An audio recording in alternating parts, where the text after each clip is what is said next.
Big boss Kannada season 12ರಲ್ಲಿ ಈವರೆಗೆ ನಡೆದಂತಹ ಕಿಚ್ಚನ ಪಂಚಾಯಿತಿಯಲ್ಲಿ ಅತ್ಯಂತ ಹೈ ವೋಲ್ಟೇಜ್ ಎಪಿಸೋಡ್ ಅಂದರೆ ನಿನ್ನೆ ನಡೆದಂತಹ ಕಿಚ್ಚನ ಪಂಚಾಯಿತಿಯ ಎಪಿಸೋಡ್. ಸ್ನೇಹಿತರೆ, ನಿಮಗೆಲ್ಲ ಗೊತ್ತೇ ಇದೆ, ಬಿಗ್ ಬಾಸ್ ಮನೆಯಲ್ಲಿ ಭಾಷೆಯ ವಿಚಾರಕ್ಕೆ ರಕ್ಷಿತಾ ಮೇಲೆ ಸುಳ್ಳು ಸುಳ್ಳು ಆರೋಪಗಳನ್ನು ಮಾಡಿ ವೀಕ್ಷಕರ ಕೆಂಗಣ್ಣಿಗೆ ಗುರಿಯಾದ ಸ್ಪರ್ಧಿ ಅಂದರೆ ಧ್ರುವಂತ್ ಅವರು. ಇದೇ ಧ್ರುವಂತ್ ಮೇಲೆ ಈ ಒಂದು ವಾರ ಗಂಭೀರವಾದಂಥ ಆರೋಪವೊಂದು ಕೇಳಿಬರುತ್ತೆ. ಸ್ಪಂದನಾ ಬಳಿ ಮಾತನಾಡ್ತಾ ಧ್ರುವಂತ್ ರಾಶಿಕಾ ಬಗ್ಗೆ ಒಂದು ಕೊಟ್ಟಂತಹ ಸ್ಟೇಟ್ಮೆಂಟ್ ಭಾರೀ ಚರ್ಚೆಗೆ ಗ್ರಾಸ ಆಗತ್ತೆ. ಬಿಗ್ ಬಾಸ್ ಮನೆಯಲ್ಲಿ ಸ್ಪಂದನಾ, ಸೋವಣ್ಣ, ಕಾವ್ಯ ಹಾಗೇನೆ ರಾಶಿಕಾ ಇದೇ ವಿಚಾರವನ್ನ ಇಟ್ಕೊಂಡು ಧ್ರುವಂತ್ ಜೊತೆ ಜಗಳ ಮಾಡ್ತಾರೆ. ಭಾರೀ ಚರ್ಚೆಯಾಗತ್ತೆ. ಇದೇ ವಿಚಾರ ಕಿಚ್ಚನ ಪಂಚಾಯಿತಿಯಲ್ಲೂ ಕೂಡ ದೊಡ್ಡ ಮಟ್ಟದಲ್ಲಿ ಸದ್ದು ಮಾಡಿದೆ. ಆದ್ರೆ ಇಲ್ಲಿ ಅಚ್ಚರಿ ಅಂದ್ರೆ ಧ್ರುವಂತ್ ಪರವಾಗಿ ಕಿಚ್ಚ ಸುದೀಪ್ ಅವರು ನಿಂತಿದ್ದು. ರಾಶಿಕಾ ಮೊದಲು ನಂಗೆ ಟ್ರೈ ಮಾಡಿದ್ಲು, ಆಮೇಲೆ ಅಭಿಗೆ ಟ್ರೈ ಮಾಡಿದ್ಲು, ಆಮೇಲೆ ಸೂರಜ್ ಸಿಕ್ತ ಅನ್ನೋ ರೀತಿಯ ಒಂದು ಹೇಳಿಕೆನ ಕೊಡ್ತಾರೆ. ಈ ಹೇಳಿಕೆ ಸಿಕ್ಕಾಪಟ್ಟೆ ಸದ್ದು ಮಾಡಿತ್ತು ಬಿಗ್ ಬಾಸ್ ಮನೆಯೊಳಗೆ. ಇದೇ ವಿಚಾರವನ್ನ ಎತ್ತಿಕೊಂಡಂತಹ ಕಿಚ್ಚ ಸುದೀಪ್ ಅವರು ಟ್ರೈ ಅಂದ್ರೆ ಏನು ಅಂತ ಧ್ರುವಂತ್ ಬಳಿ ಮಾತನ್ನ ಆರಂಭಿಸಿ ಸಾಕಷ್ಟು ಪ್ರಶ್ನೆಗಳ ಮೇಲೆ ಪ್ರಶ್ನೆಗಳನ್ನ ಹಾಕ್ತಾರೆ. ಈ ಸಂದರ್ಭದಲ್ಲಿ ರಾಶಿಕಾ ಕಣ್ಣೀರು ಕೂಡ ಹಾಕ್ತಾರೆ. ಈ ರೀತಿ ನಾನು ಮಾತಾಡಿಲ್ಲ, ಅದನ್ನ ಬೇರೆ ರೀತಿ ಬಿಂಬಿಸಲಾಗ್ತಾ ಇದೆ ಅಂತ. ಆರಂಭದಲ್ಲಿ ಇಬ್ಬರ ಮಾತುಗಳನ್ನ ಕೇಳಿಸಿಕೊಂಡಂತಹ ಕಿಚ್ಚ ಸುದೀಪ್ ಅವರು ನಿಧಾನಕ್ಕೆ ರಾಶಿಕಾ ಅವರಿಗೆ ಕ್ಲಾಸ್ ಅನ್ನ ತೆಗೆದುಕೊಳ್ಳೋದಕ್ಕೆ ಶುರು ಮಾಡ್ತಾರೆ. ಧ್ರುವಂತ್ ಪರವಾಗಿ ನಿಲ್ತಾರೆ. ನೀವಿಷ್ಟೆಲ್ಲ ಆರೋಪವನ್ನ ಮಾಡಿದವರು ಯಾಕೆ ಅವರ ವಸ್ತುಗಳನ್ನ ನಿಮ್ಮ ಬಳಿ ಇಟ್ಕೊಂಡ್ರಿ?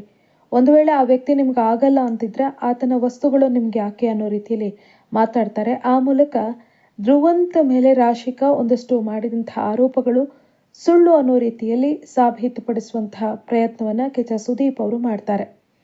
ಇಲ್ಲಿ ಧ್ರುವಂತ್ ಅವರು ಸಮರ್ಥಿಸಿಕೊಂಡು ತಮ್ಮನ್ನ ತಾವು ಮಾತನಾಡಿದ್ರೆ, ಮತ್ತೊಂದು ಕಡೆ ಕಿಚ್ಚ ಸುದೀಪ್ ಅವರು ಕೂಡ ಧ್ರುವಂತ್ ಅವರಿಗೆ ಬೆಂಬಲವಾಗಿ ನಿಲ್ತಾರೆ. ಇದು ವೀಕ್ಷಕರಲ್ಲಿ ಸಾಕಷ್ಟು ಅಚ್ಚರಿಯನ್ನ ಮೂಡಿಸುತ್ತೆ.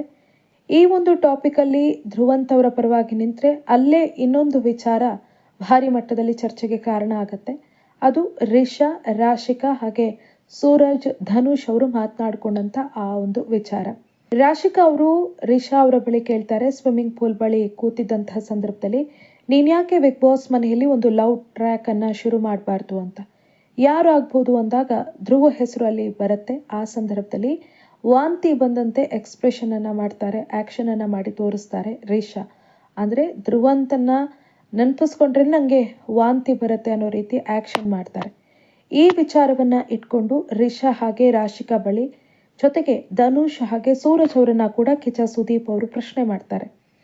ಒಬ್ಬ ಹುಡುಗನ ಹೆಸರು ತೆಗೆದುಕೊಂಡಾಗ ಆ ಹುಡುಗಿ ವಾಂತಿ ಮಾಡಿದ ಹಾಗೆ ಮಾಡ್ತಾರಲ್ವಾ ಅಂತ ಪ್ರಶ್ನೆಯನ್ನ ಮಾಡ್ತಾರೆ ಕಿಚ್ಚ ಸುದೀಪ್ ಅವರು. ಆಗ ರಿಷಾ ಅದು ಫನ್ ವೇ ಅಂದಾಗ ಕಿಚ್ಚ ಸುದೀಪ್ ಅವರು ಗರಂ ಆಗ್ತಾರೆ.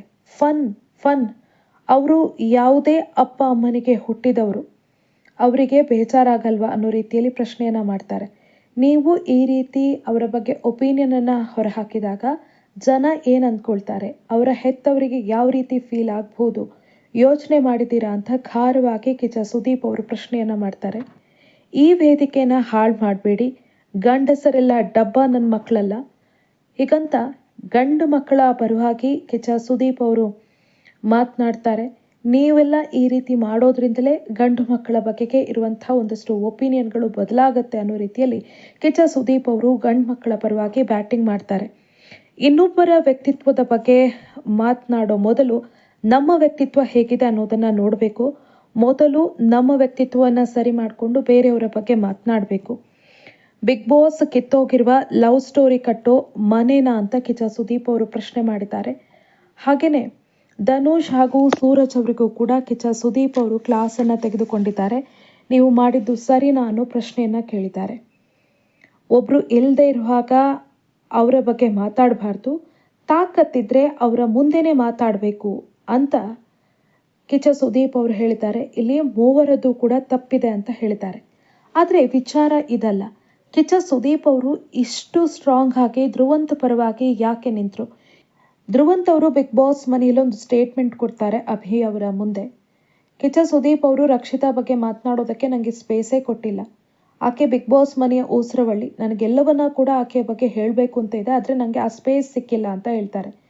ಹೌದಾ, ನನ್ನ ಸ್ಪೇಸ್ ಕೊಟ್ಟಿಲ್ವಾ ಅಂತ ಧ್ರುವಂತ್ ಬಳಿ ಕೇಳಿ ಆ ವಿಚಾರಕ್ಕೂ ಕೂಡ ಒಂದು ಕ್ಲಾರಿಟಿಯನ್ನ ಕೊಡ್ತಾರೆ. ಇಲ್ಲಿ ಅಚ್ಚರಿ ಅನಿಸಿದ್ದು, ಯಾಕೆ ಕಿಚ್ಚ ಸುದೀಪ್ ಅವರು ಧ್ರುವಂತ್ ಅವರ ಬಗ್ಗೆ ಇಷ್ಟು ಸಾಫ್ಟ್ ಕಾರ್ನರ್ ತೋರಿಸಿದ್ರು. ಧ್ರುವಂತ್ ಅವರದ್ದು ತಪ್ಪಿದೆ ಅನ್ನೋದು ಕೂಡ ಗೊತ್ತಿದೆ. ಹಾಗಿದ್ರೂ ಕೂಡ ರಾಶಿಕಾ, ರಿಷಾ ಅವರಿಗೆ ಬೈದಷ್ಟು ಯಾಕೆ ಧ್ರುವಂತ್ ಅವರಿಗೆ ಕಿಚ್ಚ ಸುದೀಪ್ ಅವರು ಬೈದಿಲ್ಲ. ಹೇಗಿದ್ರೂ ಕೂಡ ಧ್ರುವಂತ್ ಪರವಾಗಿಯೇ ಯಾಕೆ ಕಿಚ್ಚ ಸುದೀಪ್ ಅವರು ಮಾತನಾಡಿದ್ರು. ಜೊತೆಗೆ ಗಂಡು ಮಕ್ಕಳ ಪರವಾಗಿ ನಿಂತು ಧ್ರುವಂತ್ ವಿಚಾರದಲ್ಲಿ ಒಂದಷ್ಟು ಕ್ಲಾರಿಫಿಕೇಶನ್ ಅನ್ನ ಕೊಡುವಂತಹ ಪ್ರಯತ್ನ ಮಾಡಿದ್ರು ಅನ್ನೋದು ಸಾಕಷ್ಟು ಪ್ರಶ್ನೆಗಳನ್ನ ಹುಟ್ಟುಹಾಕಿದೆ. ಆದರೆ ಆ ಎಲ್ಲ ಪ್ರಶ್ನೆಗಳಿಗೆ ಉತ್ತರ ಸಿಕ್ಕಿದೆ. ಬಿಗ್ ಬಾಸ್ ಮನೆಯಿಂದ ಧ್ರುವಂತ್ ಅವರು ಎಲಿಮಿನೇಟ್ ಆಗಿದ್ದಾರೆ. ಅಂದ್ರೆ ಬಿಗ್ ಬಾಸ್ ಮನೆಯಿಂದ ಧ್ರುವಂತ್ ಅವರು ಹೊರಗಡೆ ಬಂದಿದ್ದಾರೆ. ಹೊರಗಡೆ ಹೋಗುವ ಮುನ್ನ ಅವರ ಬಗ್ಗೆ ಒಂದಷ್ಟು ಇಮೇಜ್ಗಳೇನು ಕ್ರಿಯೇಟ್ ಆಗಿತ್ತು, ಅವರ ಇಮೇಜ್ ಡ್ಯಾಮೇಜ್ ಆಗುವ ರೀತಿಯಾದಂತಹ ಸ್ಟೇಟ್ಮೆಂಟ್ಗಳು ಏನು ಹರಿದಾಡಿದ್ವು. ಹಾಗಾಗಿ ಆ ಎಲ್ಲ ಇಮೇಜ್ ಡ್ಯಾಮೇಜ್ ಆಗಿರೋದನ್ನ ಕ್ಲಿಯರ್ ಮಾಡೋದಕ್ಕೋಸ್ಕರ ಕಿಚ್ಚ ಸುದೀಪ್ ಅವರು ಧ್ರುವಂತ್ ಅವರ ಪರವಾಗಿ ಮಾತನಾಡಿದ್ರು. ಅವರ ಮೇಲೆ ಬಂದಂಥ ಒಂದಷ್ಟು ಆರೋಪಗಳನ್ನ ಸರಿ ಮಾಡುವಂತಹ ಪ್ರಯತ್ನವನ್ನ ಕಿಚ್ಚ ಸುದೀಪ್ ಮಾಡಿದ್ದಾರೆ ಅಂತ ಹೇಳಲಾಗ್ತಾ ಇದೆ. ಬಿಗ್ ಬಾಸ್ ಮನೆಯಿಂದ ಹೋಗುವಂಥ ಸಂದರ್ಭದಲ್ಲಿ ಧ್ರುವಂತ್ ಅವರಿಗೆ ಒಂದು ಕ್ಲಿಯರ್ ಇಮೇಜ್ ಬೇಕು. ಅವರು ಬಿಗ್ ಬಾಸ್ ಮನೆಗೆ ಬರುವ ಮುಂಚೆ ಏನೇನಾಗಿತ್ತು ಅನ್ನೋದು ನಿಮಗೆಲ್ಲ ಗೊತ್ತೇ ಇದೆ, ಅವರ ವೈಯಕ್ತಿಕ ಬದುಕಿಗೆ ಸಂಬಂಧಪಟ್ಟಂತೆ. ಇಲ್ಲೂ ಕೂಡ ಬರುವಂತಹ ಎಲ್ಲ ಸ್ಪರ್ಧಿಗಳು ಕೂಡ ಈ ಒಂದು ಬಿಗ್ ಬಾಸ್ ಮನೆಯಿಂದ ನಮಗೇನೋ ಒಳ್ಳೇದಾಗತ್ತೆ, ಮುಂದೆ ಕರಿಯರಲ್ಲಿ ಏನೋ ಬೆಳಿಬೋದು ಅನ್ನೋ ಆಸೆಗಳನ್ನ ಇಟ್ಕೊಂಡೆ ಎಲ್ಲವನ್ನ ತ್ಯಾಗ ಮಾಡಿ ಬಿಗ್ ಬಾಸ್ ಮನೆಯಲ್ಲಿ ಇರ್ತಾರೆ.